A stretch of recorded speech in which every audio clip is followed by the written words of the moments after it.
Thank you very much. Now for the next round of questions. Again, as usual, please identify yourself. I see 3 hands at the back. Shall we start with you, Asanda, and then followed by the ladies at the back I cannot see properly. Please identify yourself and ask your question or questions.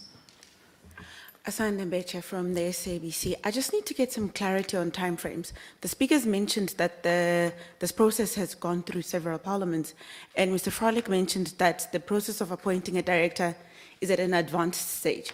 But when exactly can we expect to see an office with staff doing the work that's being discussed here?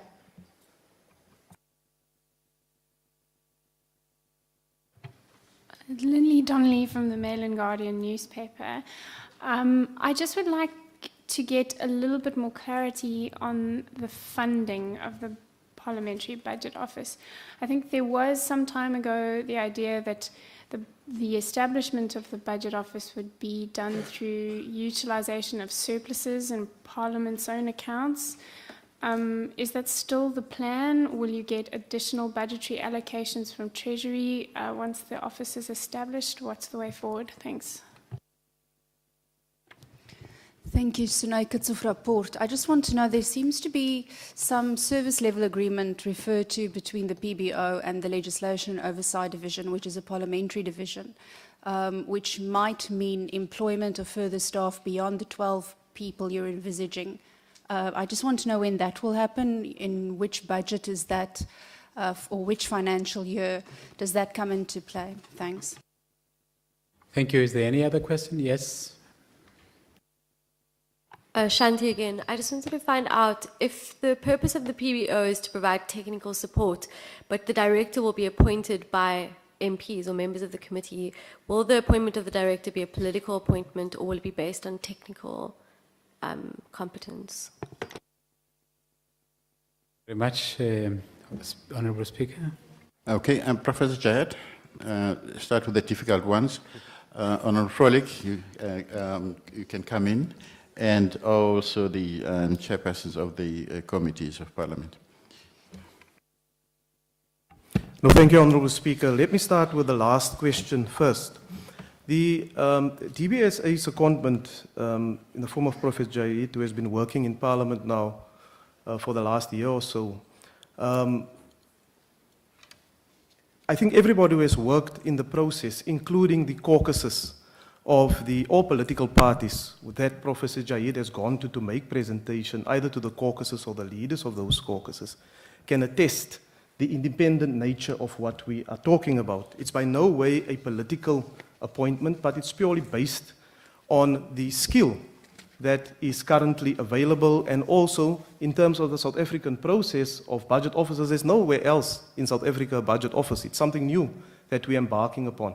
And that's why the secondment of Professor Jayat was so important, so that right from the outset that we do have a person with the technical expertise and also experience in finance and fiscal matters who can assist us in setting up the office.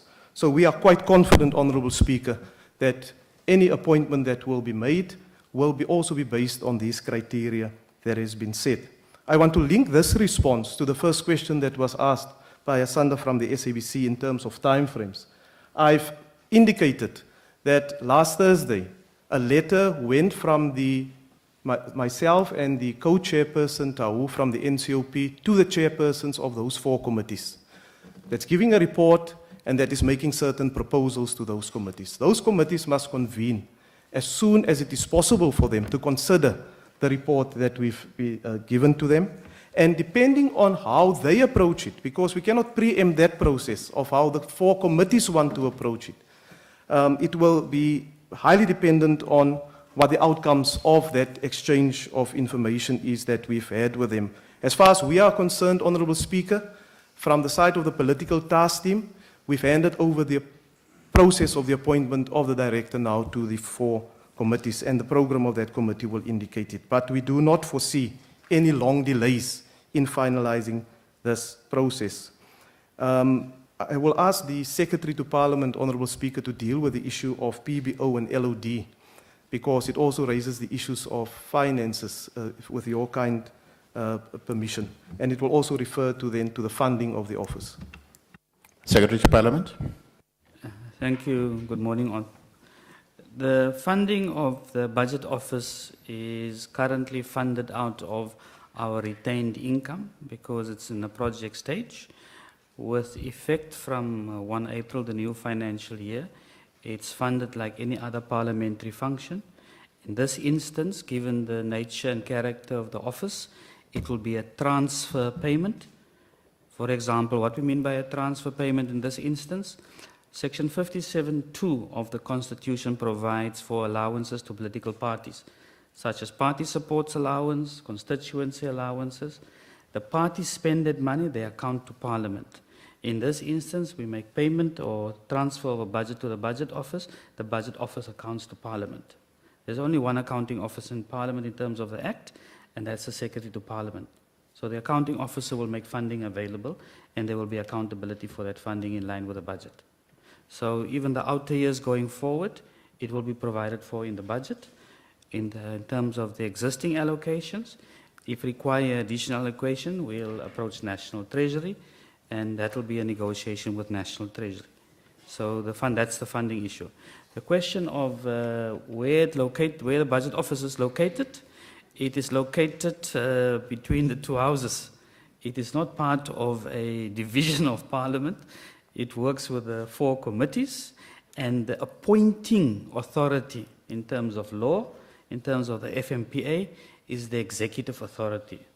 A committee cannot appoint a staff member or a director of the Budget Office. The executive authority is the appointing authority that issues the letter of appointment and that issues the contract of employment and that issues the performance contract. That's how it works in terms of employment law. The committees have a significant say, significant influence, and assist with that particular process, the 4 committees.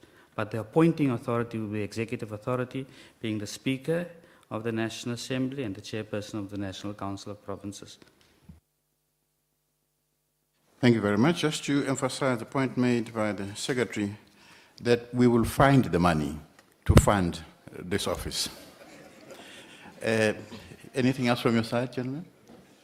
Honorable Sogun. Thank you, Honorable Speaker. Now, Speaker, just to add on what the House Chair has said, Honorable Frolik, that now that the committees have received the letter from the House Chair to start the process of appointing the director, and the committees feel that due to this, in the light of the launch, it's clear that there's pressure on the committees to start the process of appointing the director. So, and it is in the interest of committees to ensure that the director is appointed sooner. So I'm sure that very soon the committees will start that process. They would like to have it started yesterday, actually. Thank you. We certainly want to make sure that this office is up and running by the end of the 4th Parliament. We can't postpone it any longer. It can't go to the next Parliament. It has to be this Parliament that finalizes it. I think we've covered those questions. Over to you, sir.